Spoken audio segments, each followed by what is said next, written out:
नमस्कार दोस्तों, स्वागत है आप सभी का हमारे चैनल में। आज मैं आपको माता लक्ष्मी और भगवान विष्णु की बहुत ही सुंदर कहानी सुनाने जा रहा हूँ। कहानी पसंद आए तो एक लाइक जरूर कर दीजिएगा। एक बार माता लक्ष्मी भगवान विष्णु जी से मिलने जाती है और कहती है, हे प्रभु, जब मैं आपसे मिलने के लिए आ रही थी तो मेरी नजर रास्ते में मृत्यु लोक पर पड़ी। तो मैंने क्या देखा? कुछ सुहागिन स्त्रियां आपस में चर्चा कर रही हैं कि स्त्री की एक चीज छूने से किस्मत बदल जाती है और स्त्री के इस दिन चूड़ी पहनने से पति की उम्र कम हो जाती है। प्रभु, मैंने जब से उस चर्चा को सुना है मेरा मन विचलित हो गया है। इसलिए मेरा आपसे अनुरोध है कि आप मुझे मेरे दोनों प्रश्नों का उत्तर देकर संतुष्ट करने की कृपा करें। भगवान विष्णु जी कहते हैं, लक्ष्मी, मैं तुम्हें तुम्हारे दोनों प्रश्नों के उत्तर एक छोटी कहानी के माध्यम से दूंगा, मगर मेरी एक शर्त है।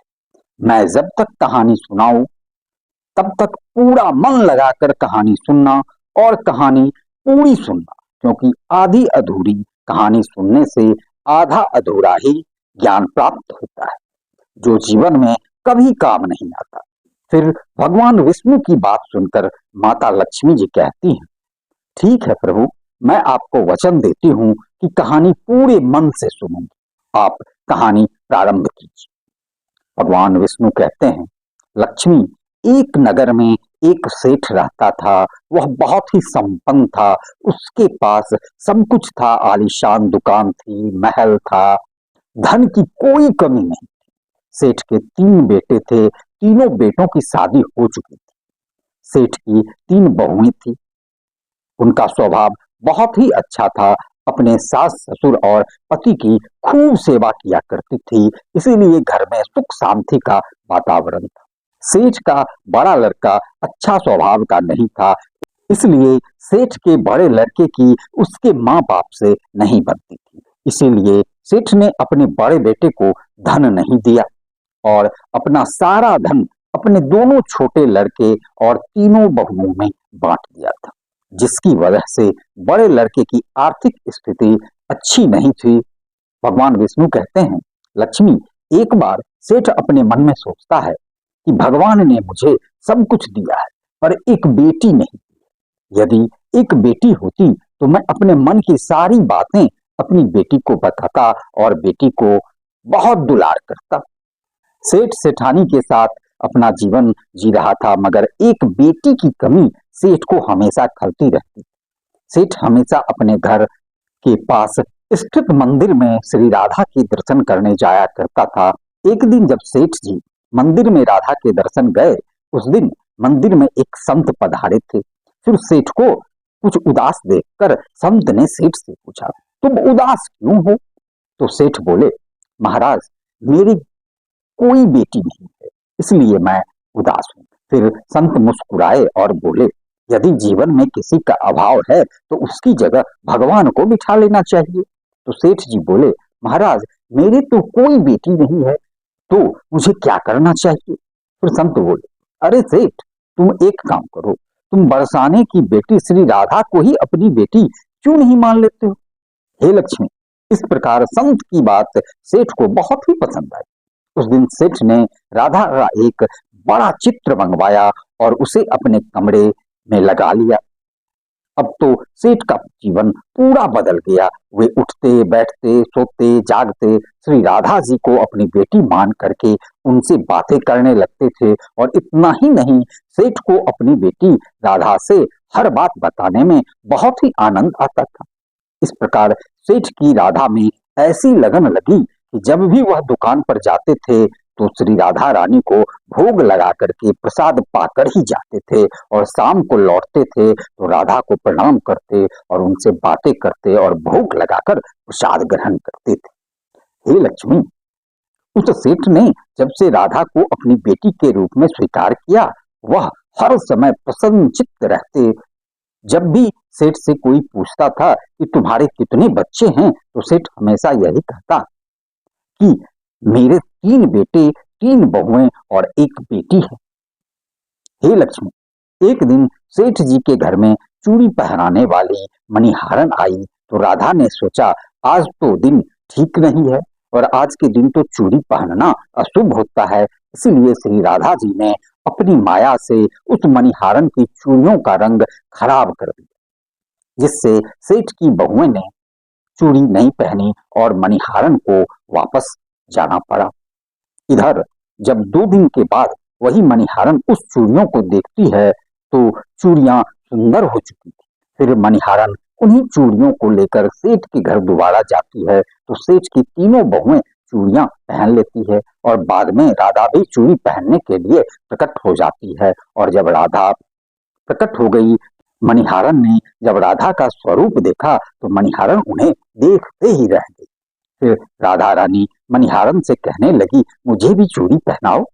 उधर राधा जी की बात सुनकर के मणिहारन के मन में विचार आया कि हो सकता है कि सेठ के घर पर कोई मेहमान आया हो, क्योंकि हमेशा तो मैं जब भी इस घर में चूड़ी पहनाने आती थी तो सेठ की केवल 3 ही बहुएं दिखाई पड़ती थी जो हमेशा चूड़ी पहनती थी, मगर आज यह चौथी बेटी मुझे नजर आई है, लगता है कोई मेहमान होगी।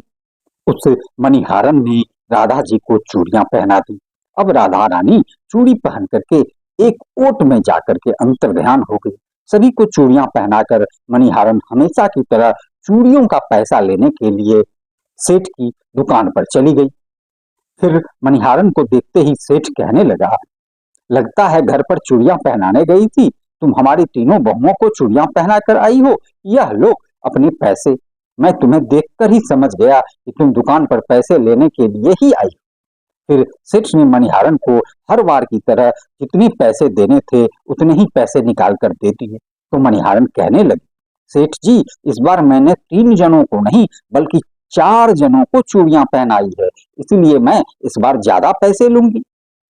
हे लक्ष्मी, मणिहारन की बात को सुनकर सेठ कहने लगा हमारे घर में तो 3 बहुओं के अलावा चौथी तो कोई और है ही नहीं, फिर तुमने चूड़ी किसे पहनाई। तो मणिहारन कहने लगी सेठ जी मैं नहीं जानती, लेकिन मैं तो सिर्फ इतना जानती हूँ कि मैंने तो 4 को चूड़ी पहनाई। फिर इस प्रकार मणिहारन की बात को सुन के सेठ कहने लगा ठीक है, पहले तुम 3 लोगों के पैसे ले जाओ, बाकी के पैसे मैं पहले घर जाकर पता करूंगा कि चौथा कौन है जिसे तुमने चूड़ी पहनाई है। पहले मैं घर पर जाकर पता करूंगा, उसके बाद तुम्हें पैसे दूंगा। मणिहारन बोली ठीक है सेठ जी, पहले आप घर पर पता कर लीजिए, उसके बाद मुझे पैसे दे देना। और ऐसा कह करके वह मणिहारन सेठ की दुकान से चली जाती। हे लक्ष्मी, शाम को सेठ जब घर पर पहुंचा, उन्होंने घर में मणिहारन के बारे में पूछा। उनकी बहुओं ने कहा कि हम केवल तीनों ने ही चूड़ियां पहनी थी। तो सेठ कहने लगा यही बात तो मैंने मणिहारन को काफी देर तक समझाई, हमारे घर में केवल 3 ही जन हैं, चौथा कोई नहीं है जिसे तुमने चूड़ियां पहनाई है। मगर वह मणिहारन यह बात मानने के लिए तैयार नहीं थी और उसका बार बार यही कहना था कि मैंने 4 जनों को चूड़ियां पहनाई। हे लक्ष्मी, इस प्रकार सेठ सारी बात भूल गया और अपने नित्य काम में लग गया। सेठ राधा राधा बोलते बोलते श्री राधा जी को प्रसाद का भोग लगा करके भोजन करके सोने चला गया।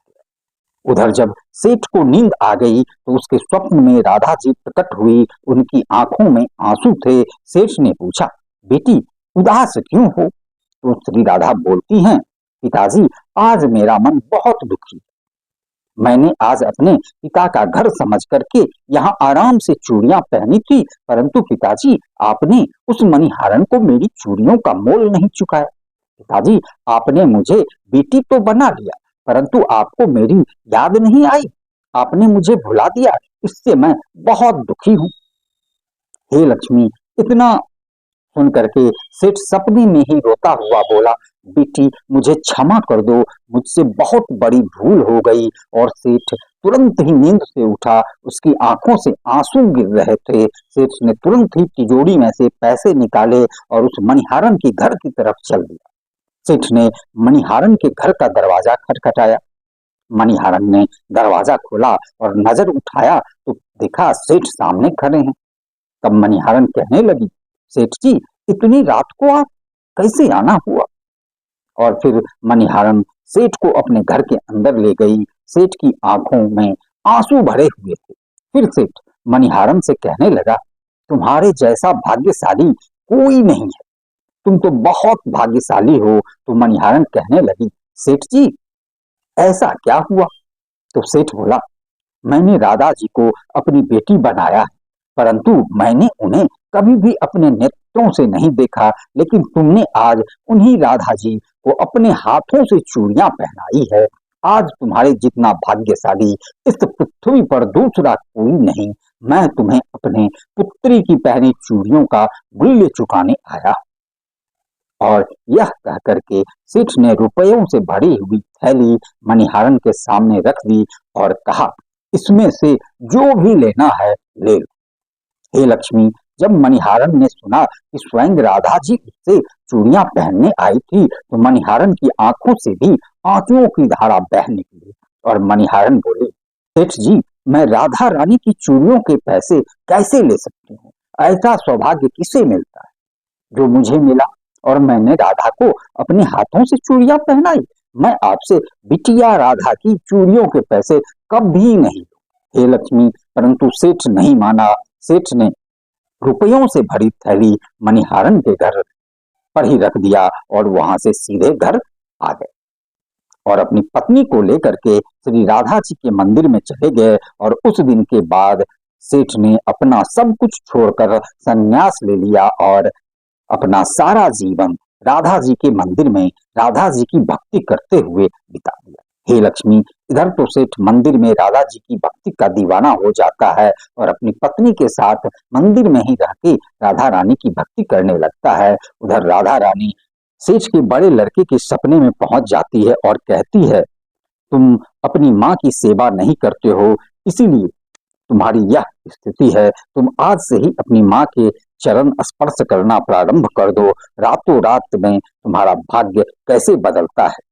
हे लक्ष्मी, इस प्रकार से अटका पड़ा लड़का अपनी माँ के रोजाना चरणों को स्पर्श करने लगा और फिर बहुत बड़ा आदमी बना। उसके पास धन की कोई कमी नहीं रही। हे लक्ष्मी, अब तुम अपने पहले प्रश्न का उत्तर समझो।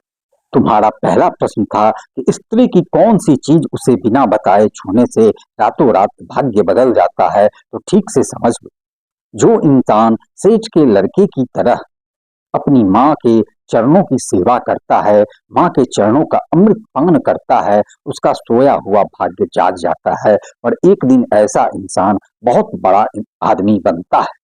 हे लक्ष्मी, अब तुम अपने दूसरे प्रश्न का उत्तर भी सुनो। तुम्हारा दूसरा प्रश्न था कि स्त्री के किस दिन चूड़ी पहनने से पति की उम्र कम हो जाती है।